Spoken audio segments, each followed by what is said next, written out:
Okay, my friend, thank you so much for joining me today for the 9 simple steps to create a strategic plan for 2021. I'm guessing if you're here, you're looking for a little bit of help in getting yourself organized and getting yourself consistent in your messaging. And so I'm so glad you're here. I hope that you learn a lot today. And just so you know, there are 4 videos, okay? So I'm going to go through this 9-step plan first. And then if you feel like, whoa, holy crap, what is she even talking about? And you want to dial it way back, you're probably going to want to check out the weekly plan, okay? Because I know sometimes this can get a little overwhelming when you're thinking about it from the big picture. I want to give you an opportunity to see it from the big picture. That way you can have just a better grasp of why you're doing what you're doing. Okay, so let's get started. I want to introduce myself. My name is Crystal, if we haven't met yet, and I am a small business solo entrepreneur that loves solving problems. And that's kind of what I feel like my purpose in life is, just to seek out problems and then try to solve them. And especially now that I'm handling all of my social media marketing myself for my small business, I love solving social media marketing problems. Primarily that one of like, there's only one of me. How can I be everywhere? What the heck? So one way that I've kind of solved that problem for myself is kind of niching down, like not trying to take on so much in so many different places, but really getting specific on my messaging so that I can create like super deep content for one product or one service or one idea at a time. And that way I can just really go hard and use all of my energy on that one thing, right? So this is called niching down, and I want to share that plan with you. So today in this workshop, you're going to learn how to take a high level view of 2021. I don't want to freak you out. Most people are like, how could I even plan for 2021? Like, look at 2020. Trust me, having a plan makes it so much easier to navigate, when things need to change. And you don't have to set everything in stone. We're just going to take a look at what we want to accomplish, and we will have a plan that will allow us to be nimble and pivot or shift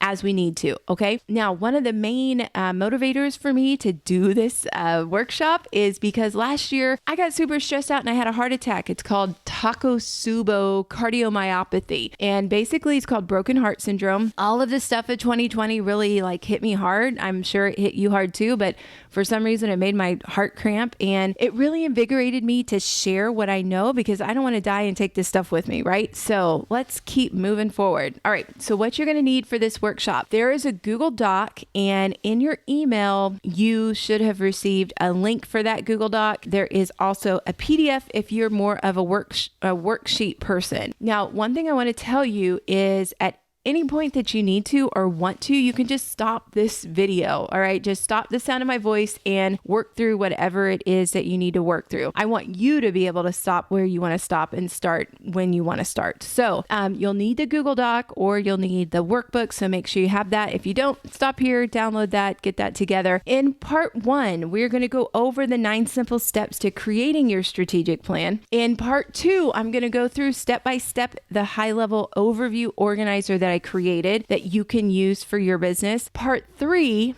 we're going to talk about weekly or monthly organizers. That's for those of you who are like, Crystal, no, I just can't. I need to start where it's smaller and easier. And you know what? That is absolutely fine, because if you can do it for a week, you can do it for a month. And if you can do it for a month, you can do it for a quarter. And if you can do it for a quarter, you can do it for a year. So start with where you're comfortable. And then in part 4, if you are a creative, I would love to invite you to use one of the Canva vision board templates that I've created to help you kind of map this out so you can then print it off and hang it up and be reminded of your goals. Okay. And before we get started on this presentation, I want to just run through the agenda with you real quick. Our 9 steps are broken into 3 priorities.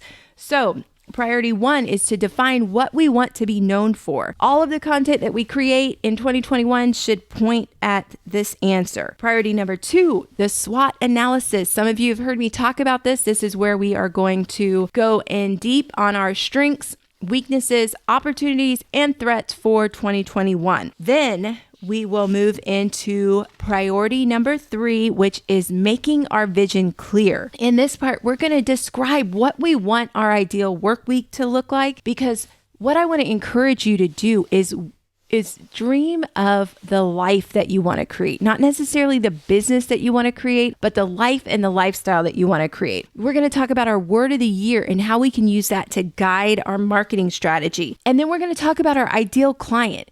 Everything we write, everything that we say on our business account should speak to that person, just like she was sitting right across from you and you were having a conversation with her. So that's how you want to think about creating content and who you're creating the content for. And then we are going to determine and commit to posting consistently on social media. Number 9, which is kind of weird. It should have probably been number 8, but number 9, we're going to choose our ideal product, the product that makes us the most money and the least amount of time that we actually like doing. Okay.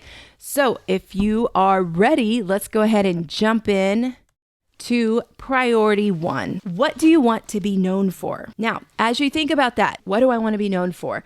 Here are some guiding questions for you. What are you already known for? And when people think your name, what's the next thing that you want them to think? For me, it would be putting my own name in the sentence. When people think Crystal, what's the next thing I want them to think? I want them to think content help for solo entrepreneurs. Another question you can ask yourself, what are you already successful at doing? So this is a time where you can kind of toot your own horn. Do not be shy. Do not hold back. And what do you want to sell more of? Was there something that you discovered last year that was going really well, or you had an aha where you're like, oh my gosh, if I could sell more of this, if this was more of what my job was, what is that thing? So those are some questions to guide you. If you need to stop right here, go ahead and pause it, reflect on this page, list out what you want to be known for. Because remember, all of the content that we create needs to point at this one thing, this answer, that one thing that you want to be known for. So next, we're going to work on priority 2. Step 1 of priority 2 is to list your strengths. Let's think about what went well in 2020, like things that you did well, things that you executed well, things that you want to repeat this year. Then you can think about what social media platform are you most comfortable with? What's the one that you use the most often? Next up, what did you love the most about your business last year? There might have been certain things that had you popping out of bed more than others. What are those things? What did you find out that worked? What new strategies or tactics or ideas did you put into practice and say, oh my gosh, that worked. I want more of that. And then what about investments that paid off? Did you take a course? Did you hire someone? Did you try a new idea or a new resource? Those are strengths for you that you can build upon in 2021.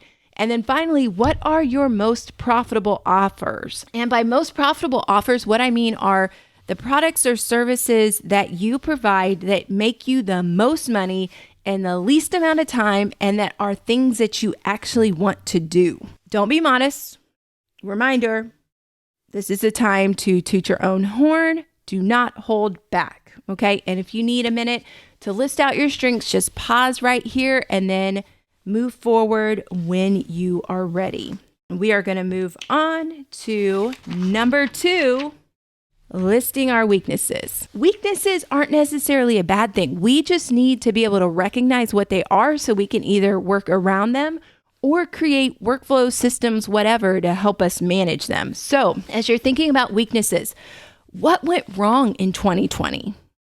And were there disappointments? Were there failures? And I am all about some failures, okay? We all need to make a goal to fail. I think I heard that from Brooke Castillo, the life coach school. We should be failing all the time because then we're finding out what doesn't work so we can get closer to what does work. And then we can double down on that thing, right? So think also, do you have any products that lost money or broke even? Remember, if we're breaking even anywhere in our business, we would be better served not doing that thing because at least we would get our time back. Next up, are there tasks in your business that you don't like doing? Those things we want to try to minimize from your plate if possible. Then we've got my biggest challenge. Well, I have a lot of challenges, but I would say this is probably closest to my biggest challenge. Do you rest? Do you make time for rest? Do you have an ability to rest? Because sometimes for me, when I rest, I actually feel guilty. I feel like not doing something, I'm not doing enough. But do you rest and do you schedule it in? Finally, weaknesses. What do you wish you could change? Let's say I had a magic wand and I could just swing it around and make it all happen for you. What do you wish that you could change? Take a moment, really think about those answers and pause here if you need to, and then we'll move on to opportunities. All right, we're back here with step 3, list your opportunities. Now, this is where you want to think about, do you have any new product ideas? Was there anything last year that you wanted to do that you didn't quite get to? Or maybe, what are some wins from 2020 that you can build upon? Because there were some good things about 2020. I think all of us in our businesses had at least one good thing. And if not, then maybe the opportunity is that we start a new business. And then next up is, do you have any new marketing ideas? Are there any ideas that you had last year that you wanted to try out this year, like advertising, TikTok ads, Facebook ads, anything like that? Do you have any new marketing ideas? Maybe it could be a new platform. Maybe you thought, oh, I could repurpose some of my video from TikTok to Instagram or Instagram to TikTok, or my favorite, Instagram to Pinterest. Next up, opportunity-wise, are there any digital courses or trainings that you want to take?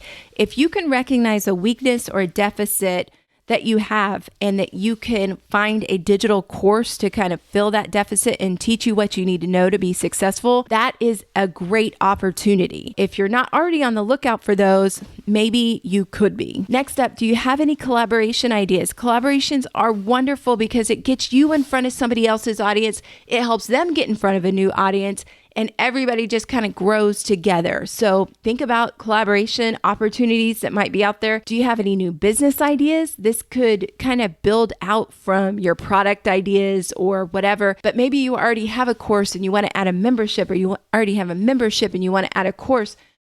Think about all those things and list them, because there might be something that really hits home that you can fit into your strategic plan.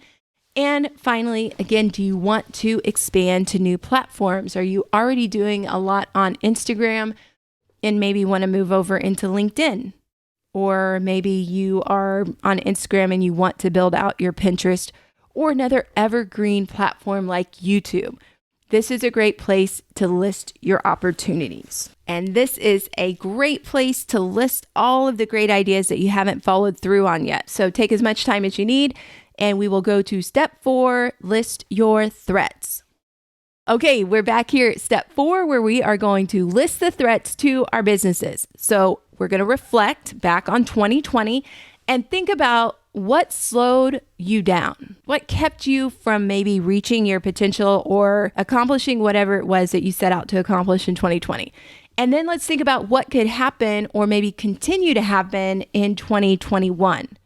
And then let's think about what competition threats exist, not just because of what we normally think of competition, like someone knocking us out of the game, but if you take a look at what your competition is doing, you might actually find your competitive edge, because there's something that you do really, really well that nobody else can touch because they're not you. So we want to understand like what people are doing, how they're growing, so we can make sure that we are moving forward also. Next up is mindset. Do you believe anything that limits your potential? Anything. So think to yourself, is there any thoughts I have about myself or my business that would prevent me from reaching my goals this year? And then let's think about the reality threats that you have. And for most of us, our reality threats are our personal responsibilities in our personal life, whether that is a full-time job or a family or a husband or a spouse. What is it that is actually impeding on your ability to be successful in real life? You may lack resources. So think about that. Time, money, other resources. What reality threats do you have?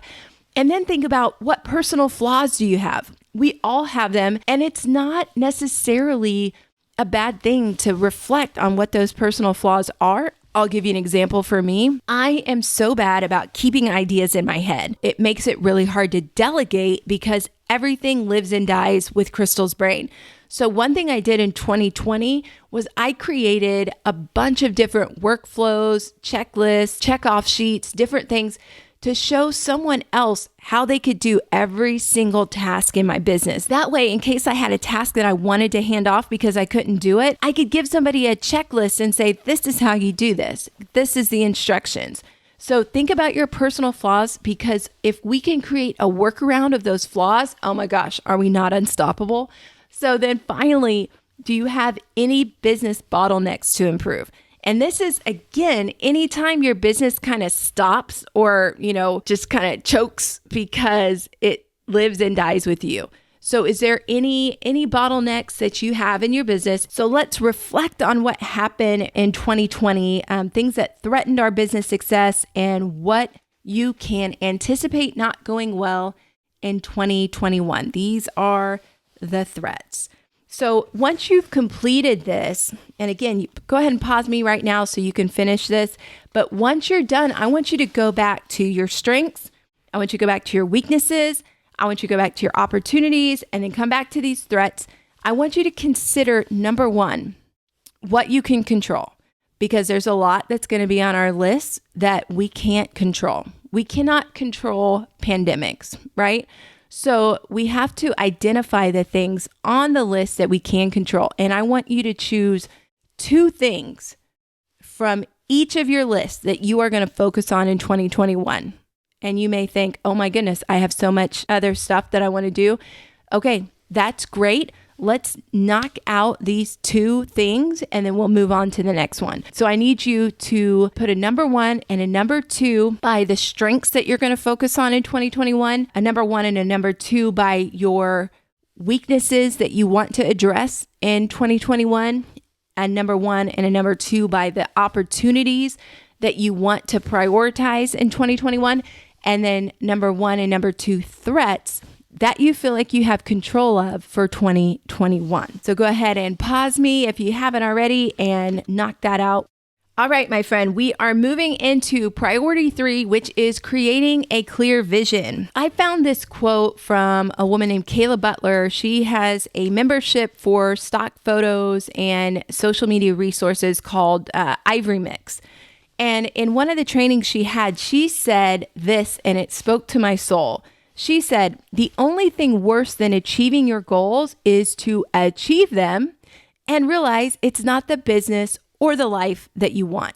And so as we move forward to create this vision for what we want to do and what the business is that we want to create, I want us to think about the life and the lifestyle that we want to create. Because I believe that if we're looking towards that lifestyle and creating our business around our life, we're going to find a more fulfilling career and more fulfilling business than one that we just have our heads down and we're creating and we're so successful. And then we look up and guess what? Every priority that's in our life has been diminished by our desire to succeed. So let's think about our ideal work week. I mean, if you could make your own schedule, which you can because you're an entrepreneur and that's what you do, what hours would you ideally work? You could think about like the other things in your life every day that you need to do. If it helps, think about, when would I work out? When would I spend time with my kids or my spouse or whoever it is that I enjoy spending time with? And then think about anything else that you need to add in, because we only have so much time. So if you could tell your business what to do and you could tell yourself what to do in your business, let's describe your ideal work week. So take a couple moments here and reflect on that, write it down, add in anything that would just make everything perfect in your mind of, the business that you're trying to create, the life that you're trying to create, and pick back up in a minute after you finish describing your ideal work week. And remember, defining what success looks like can be more valuable than setting just revenue or launch goals. Let's set some goals for the life that we want. And then let's build our business around that life. And remember, you can go ahead and pause me here. And once you're finished with that, we'll move on to number 6. All right, guys, we are back with number 6, and it is question time. So if you could sum up your business goals for 2021 with just one word, what would it be? Think about this from the business perspective, because it's not just about us personally and our personal development, because we want to be selling something. We want to be making money, right? So take a moment to choose your word of the year and write it down. And then I want you to brainstorm 3 to 12 ways to incorporate this word into your business in 2021. So let me share with you my examples. Like I said, I'm niching down to senior night gifts and senior photo props. There are certain months of the year that I'm going to focus on senior night gifts. Then there are certain months of the year that I'm going to focus on senior photo props. And my word of the year is collaboration. So I'm looking for ways that I can collaborate every month with someone who can speak to my ideal client about senior night gifts or senior photo props. So I hope that helps. Remember, brainstorm 3 to 12 ways. So if you can only come up with 3, that's fine. We're only talking about the first quarter. And guess what? That's 3 months. So take a little time here. We're going to let this word guide our marketing strategy, trying to brainstorm 3 to 12 ways to incorporate this word into your business in 2021. When you're ready, go ahead and go on to number 7. Okay, so let's continue with our priority 3, getting a clear vision. Number 7, who is your ideal client? Your ideal client should be the person that you are writing for, the person that you are creating for. Take a moment and write a short description of your most perfect ideal client. She can be real or made up. And here's the thing, she can be a combination of the two. Because what would this perfect client look like? Besides just being willing to give you all their money, what do they have going on in their life? You know, how are you helping them, and what type of person are they? I wanted to give you an example because I have a real life ideal client that I've worked with several times over the last several years. And her name is Carrie. She loves everything I do. She's the wife of a wealthy CEO, and she has the resources to fly across the country or across the globe to visit her friends on their birthdays. And I know this because I've created birthday collages for these friends. Now, Carrie loves creative and thoughtful ways to spoil her kids and demonstrate her love for them. She likes my photos on IG and is a cheerleader for my business and my family. And I would add here too that she appreciates what I do. She doesn't give me a hard time. She adheres to my guidelines and my requests for how she submits information. She gets back to me quickly to approve designs. And it's just a really, really great time every time we get to work together. One more reminder, we are going to write all of our marketing messages as if we are writing to our Carries. So you want to ask yourself, why would she care about or like this message that I'm about to send? Okay, so we're moving now to number 8. What is your preferred platform? Or if you have to, what are your preferred platforms?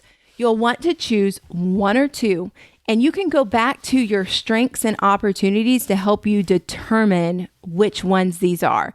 So obviously, what platform are you the best at using?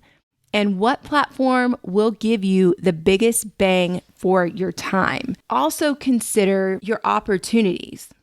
Which platform do you think has the most opportunity for your business to grow? So go ahead. I'm sure you have a great idea of what this platform or what 2 platforms you're going to use are going to be. So go ahead and fill in the blanks on your worksheet and then meet me at number 9.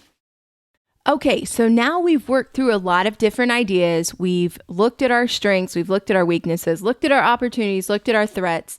And underneath your strengths and your opportunities is where your ideal product lies. So again, use your strengths and opportunities to determine what this product is, and think about what makes the most money, what takes the least amount of time, and what do I enjoy doing the most? Again, as we are creating a business that is around the lifestyle that we want, which products fit your lifestyle. Obviously, I said that my 2 products this year that I'm focusing on are my senior night gifts and the senior photo props. Now, the least expensive senior night gift that I make, a photo number collage for an athlete, is $129. And it could take me up to 3 hours from start to finish with all of, what's entailed there. My photo props, on the other hand, they take me about 15 minutes from start to finish to get boxed up and sent on their way. And they are priced at $99. I think you can tell which one of those products is my favorite. I enjoy making photo collages. I love the emotional connection I have with people. But in terms of the lifestyle that I want to create for myself, the photo props are the ideal product for me because they have a good profit margin and they take the least amount of time. So think about what your ideal product is. Think about what is most profitable and what gives you the life that you want. No matter how much you love some aspects of your business, they may not belong in your business. And maybe you can pursue some of those passions privately. So think about what is your most profitable product and what can you sell more of that will give you the life that you want. All right, as you consider that and finish up number 9, you can pause me here and I'll join you on the other side of this slide. Okay, so now it's time to put our strategy in action. It's time to create our 2021 high-level overview. So next up is part 2, the high-level overview for our strategic plan. I'll see you in part 2.